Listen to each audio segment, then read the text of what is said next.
There are icebergs drifting past us, giant snowy mountains, and whales everywhere. Welcome to Antarctica.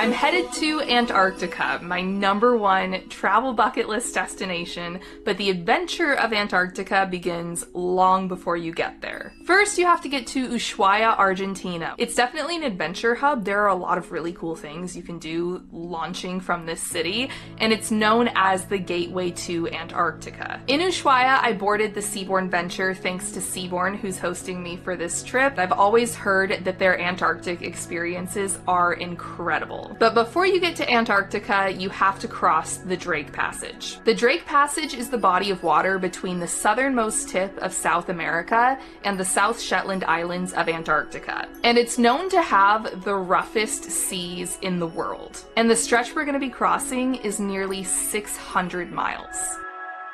We're about 13 hours into crossing the Drake Passage. I think we hit it around 2 a.m. last night because I woke up to things in my room starting to slide back and forth. But so far, so good. From what I understand, we're having a really easy Drake crossing, so I've been able to enjoy it a little bit. I was just out on the bow watching albatross soar around the ship, which is incredible. These birds have wingspans up to 12 feet. And for some reason, they like following the wake of the ship, so they're actually hanging around us, which is very cool.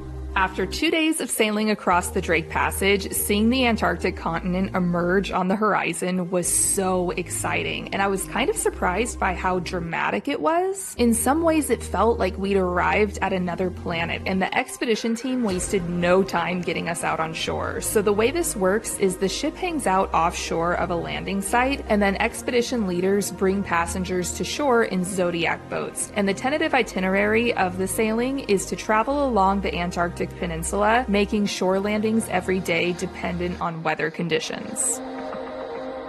The thing I was most excited about for this trip was the wildlife, especially penguins, because Antarctica is home to some of the largest penguin colonies in the world, and it did not disappoint. Every single shore landing had penguins. We saw all different types. We saw chinstrap penguins, which are named for the obvious. We saw Adelie penguins, and then the most common penguin we saw was the gentoo, and there were so many special moments. Like, one landing was at this incredible spot called Brown Bluff, where these snowy cliffs hung over a beach and there were penguins everywhere. And this young gentoo penguin was napping with a tuft of feathers in its beak. I didn't realize penguins napped like this, and it's one of the most precious things I've ever seen.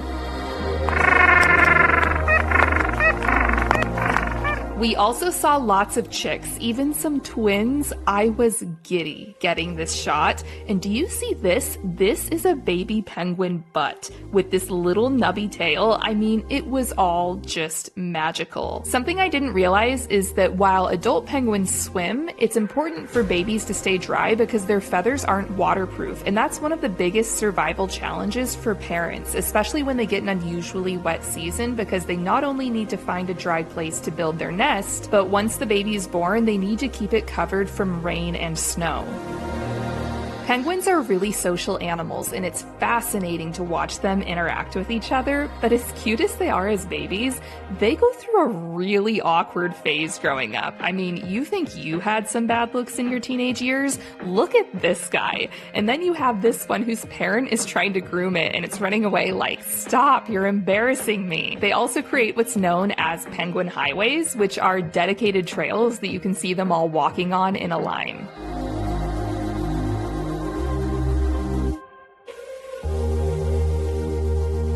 I just made it back to the ship. These landings are so amazing. It is incredible to see so much wildlife in such a remote wilderness. To protect all of this wildlife and the environment, there are a lot of rules we have to follow to be able to do these shore landings. We have to be really careful about what we wear and what we bring on shore.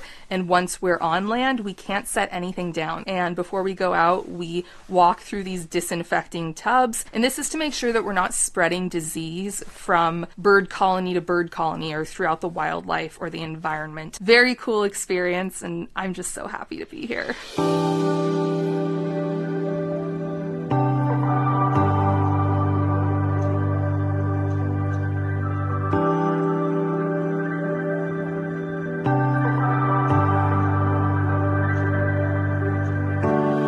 The most magical thing is happening right now. We're sailing in this area where we're surrounded by giant icebergs and mountains, and it's snowing the lightest, fluffiest snowflakes, and we're surrounded by whales. They're in every direction. I couldn't have dreamed up a more beautiful setting.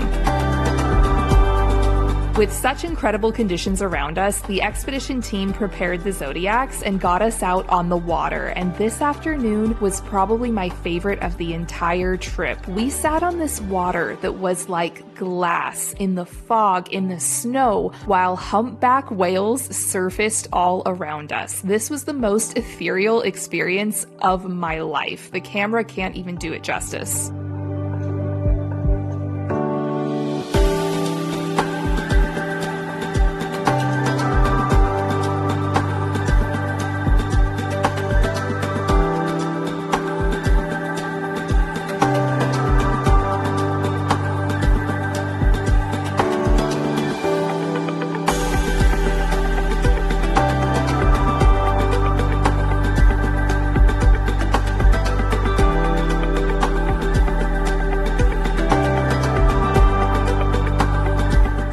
Very cool and unique about the Seabourn Venture is it has 2 custom expedition submarines, and guests can sign up to go on a submarine experience. I didn't even realize technology was here yet, and these submarines can dive nearly 1,000 feet, giving you the opportunity to see wildlife, plant life in depths of the ocean where very few humans have ever been.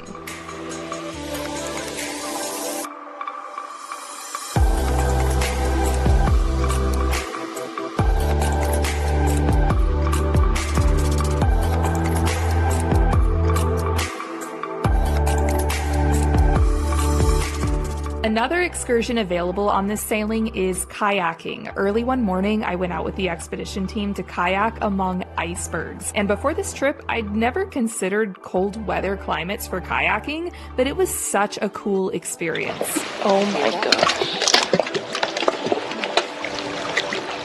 Look at that.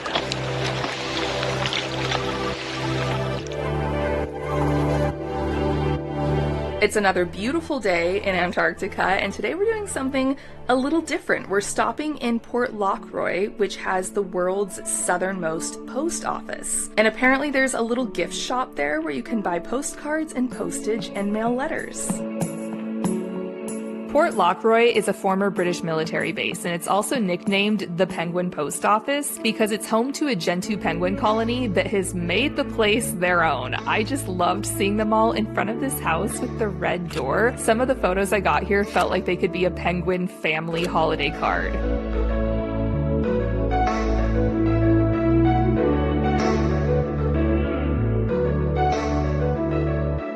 This afternoon, we're sailing through the La Mer Channel, which is known to be absolutely beautiful because it's a very narrow channel with steep, snowy cliffs on either side. The La Mer Channel is nearly 7 miles long, and as if it wasn't special enough on its own, a lone orca showed up and swam alongside the ship as we sailed through.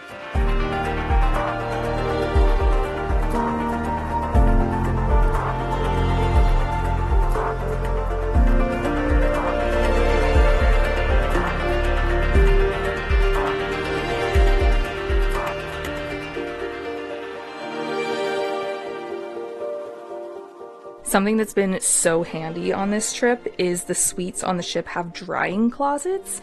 So when I get back from excursions, I can hang all of my wet stuff up in here, like my gloves and beanie, turn the radiator on here in the back, and everything gets so toasty and dry. The Seabourn Venture is a luxury expedition ship designed for diverse polar environments, and you can see this reflected throughout. The interior design is so beautiful. There are maps and explorer-themed touches all around the ship. There's the bow lounge that has screens with navigational charts and weather forecasts and the ship's location. This is one of my favorite spots on the ship. It's also a great place to watch for wildlife. There are mudrooms where every passenger gets a personal locker to keep excursion boots and other gear. There's a gorgeous sauna, which was amazing for warming up after returning from shore. There are lots of heated whirlpools and a swimming pool, which are perfect for taking in the scenery while sailing. And of course, there are so many restaurants and dining options to choose from. I think my favorite was sushi in the club, but you will never go hungry on this ship. And the suites are super spacious with balconies, walk-in closets, and full-size bathrooms.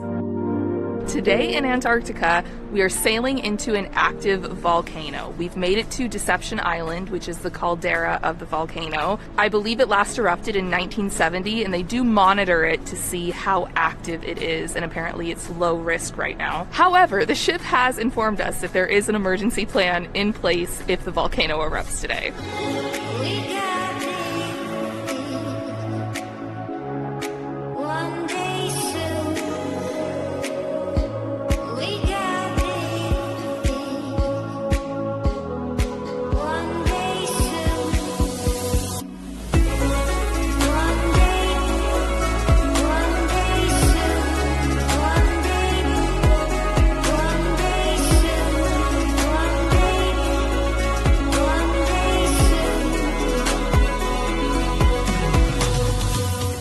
We're now headed back to Ushuaia, and I'm so happy to have had such a wonderful experience on this trip, and so sad it's coming to an end. Thanks for coming along with me on this one. I've had so many moments on this voyage that surpassed my dreams. In a way, Antarctica always felt untouchable. I didn't grow up ever thinking I would come here, and now that I've made it to my #1 bucket list destination, what's next?